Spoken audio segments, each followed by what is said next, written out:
Welcome to Conversations with the Authors. Ladies and gentlemen, welcome back to Conversations with the Authors. I'm your host, Daniel. And I'm Daryl. And I'm Sandra. Today we're talking about flaws in writing. Remember, this is not a TED Talk. This is not a scripted podcast. We have notes, but, we're not here to hammer you over the head. This is just a chit-chat between you, me, and our authors, who happen to be the highly rated and Eric Hoffer nominated authors of How Nicholas Became Santa Claus.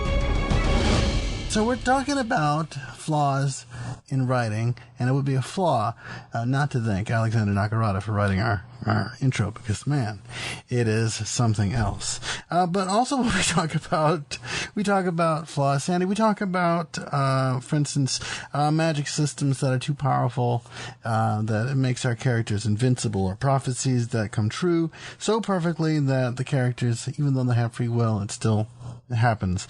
We talk about, love stories between two characters who have no chemistry or no reason to be together.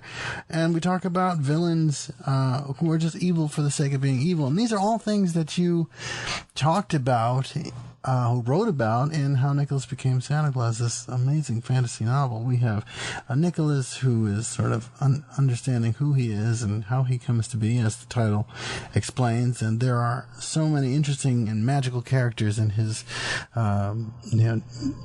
party, for lack of a better term. How did you deal with these sort of flaws, not making our magic characters too powerful, and not making our villainous for the sake of being a villain, or not falling in love for the sake of falling in love because I like these two characters and they should totally be together? How did you accomplish that? With redundant outlines. Mm-hmm. I had outlines for every character and every environment that the character was in, and then I tried to combine them all, and then I had Daddy to go behind me and double check and say no. I think the important thing is to make sure that your characters have the chemistry and the right motivations. Yes. They're not evil just to be evil, or they're not in love because you stuck them together. That would be torturous for anybody to read. Yes. So you have to lead up to these things. You have to give some background and some understanding to the reader why this person is the way they are. So just do your outline and be very careful and examine it and make sure that it makes sense. It has to make sense. And we talk about outlines, and a lot of things, a lot of flaws in writing sometimes happen to be that the story is not well fleshed out, and not necessarily the plot, but the world itself. You're creating this canvas on which you're painting these characters, these stories, and it has to make sense. When you're writing an outline is not really so simple because, for instance, you take each character. Suppose you have 8 characters. For instance, you take each one of those and you give that person a background. Mm-hmm. You give them their motivations. You tell about how they were raised and what they value. And so whether you use that in the story or not is another thing. But what you've done is you fleshed out the character. You created this dossier, for lack of a better term. Right, and you can pick and choose from that. Mm-hmm. And so it makes your characters whole. Right. And so that's not something that's in the outline where what you write the story from, but it's set aside and something that you can glance at and look at and say, well, what color was my character's eyes, or what does he not like? What is it about him? Right. And so you've got this whole, like you said, a dossier on this person. And Shannon, you created this story with your husband, and these characters, because of that, are not flat, which is one of the flaws that you want to avoid. And you have to pump your characters up. Pump them up, yes. And so make them really, really tiny. Right. And then, like our light sprites. But it also helps with plot holes, right? And plot holes are just things that, that are illogical to the storyline, I guess. That doesn't. Why did that happen? That doesn't make sense. Why is the Fonz jumping a motorcycle over? Why? It doesn't make sense. What's the point of it, right? Things have to make sense. And that's part of it. What do you think is the biggest thing that an amateur writer or even veteran writers might do when it comes I think more something to watch out for amateur writers is that it's the way they tell the tale. They are narrators, and sometimes if their language is very pedestrian, right, then in certain ways, then they can say things that sound very, very flat. It's like, well, Mike, John wanted to give her a free gift, so he watched as she came through the door. Well, number one, free gift is a tautology. They call it a tautology. Yeah, we were talking about that before the podcast, and these are like redundancies, right? It's a redundancy, and you want to, or you're the narrator, and you're saying, he came into close proximity to the man he was looking for. And the author wrote that with all seriousness, I suppose. But saying close proximity is a flaw because proximity already implies closeness. So saying close proximity is redundant. Right. You said we want to watch out for those natural redundancies, and I say natural because people use them in their relaxed language. Like the end result of the experiment. Well, that's a tautology too. The result is what happens at the end. So saying end result is redundant. So watch those types of things, and there are many others.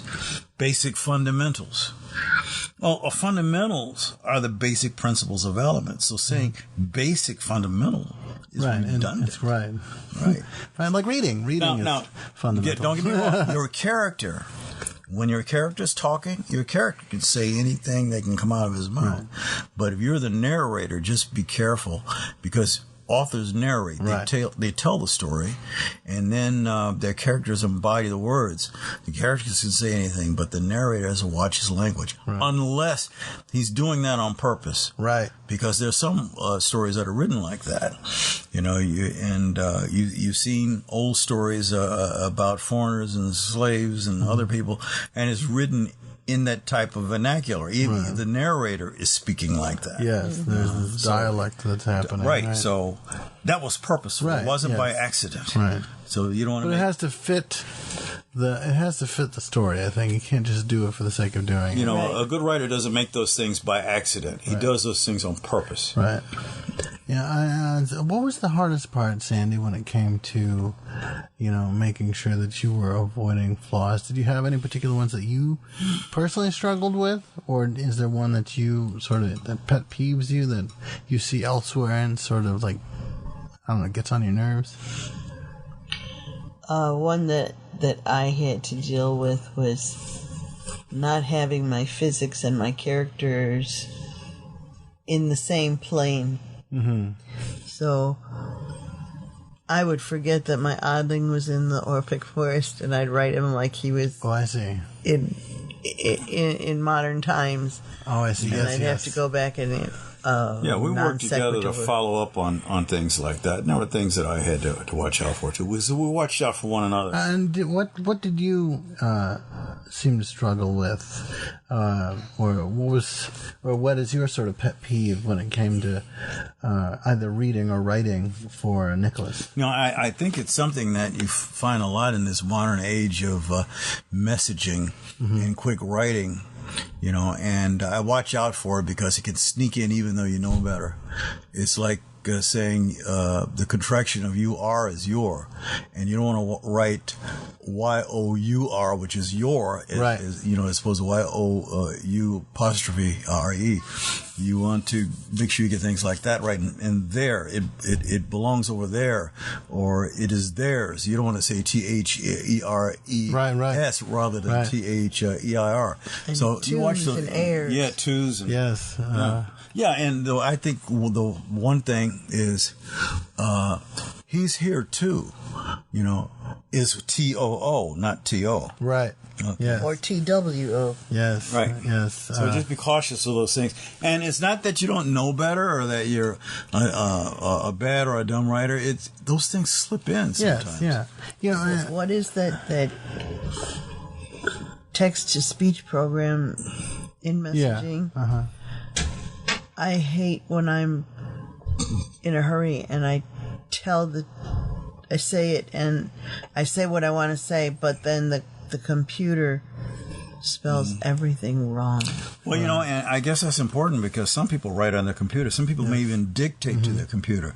But your computer's not going to be right. So like Sandy says, those are things that you have to check over again. And, as a writer, whether you're a novelist like you are or you're a screenwriter like I am, it's important to have real eyes on your story. And as much as you might love your story and sort of want to keep it to yourself until it's all done and perfect, you want to let people read it. You want the beta readers because that's the kind of thing that a computer may not notice. You have to.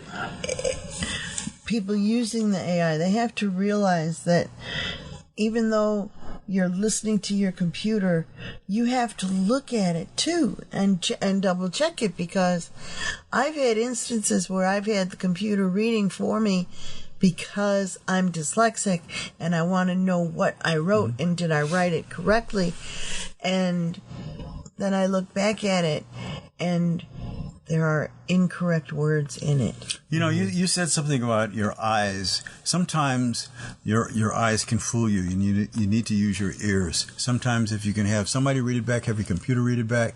It's like Star Wars when Luke put the helmet down and it had no vision. Right. This was a metal plate in front of him, and he heard Obi-Wan say, just use the Force. Sometimes, in this case, your eyes can fool you sometimes, and you have to listen to it. And you can find mistakes that way, too. One of the things I noticed that you do in Nicholas is that how Nicholas became Santa Claus, I call it Nicholas for short, you'll hear me do that a lot, is that you guys work very hard on making sure that what you're saying is what you mean. And that's sort of a grandma-ism. My grandma used to say what you mean. I mean what you say.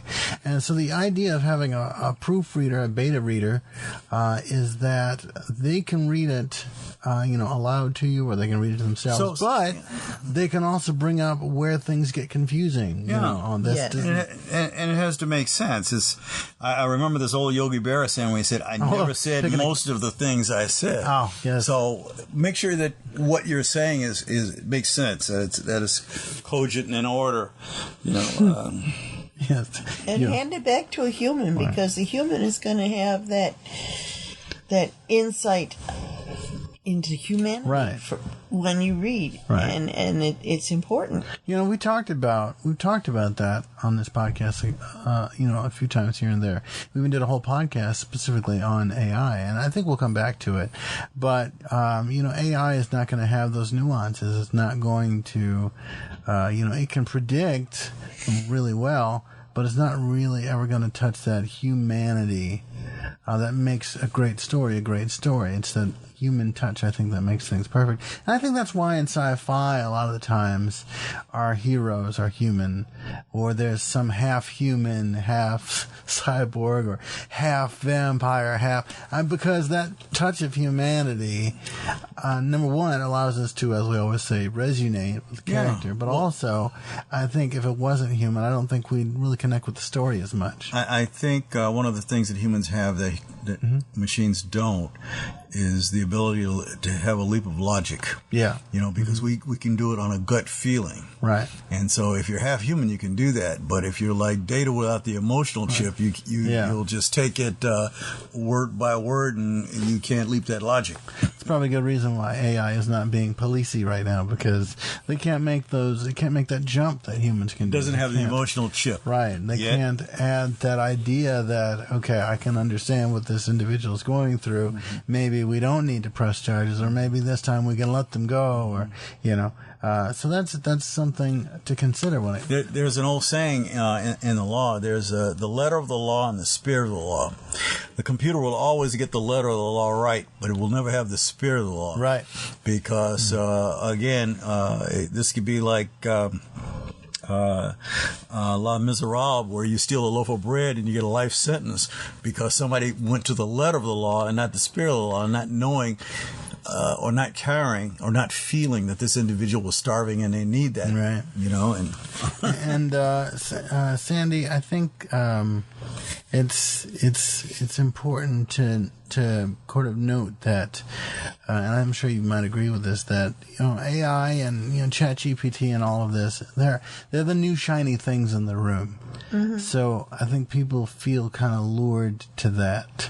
And as a writer, I wonder how is it that you can avoid such a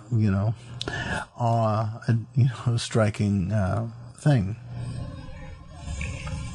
I mean, is there no allure to maybe we can do something together?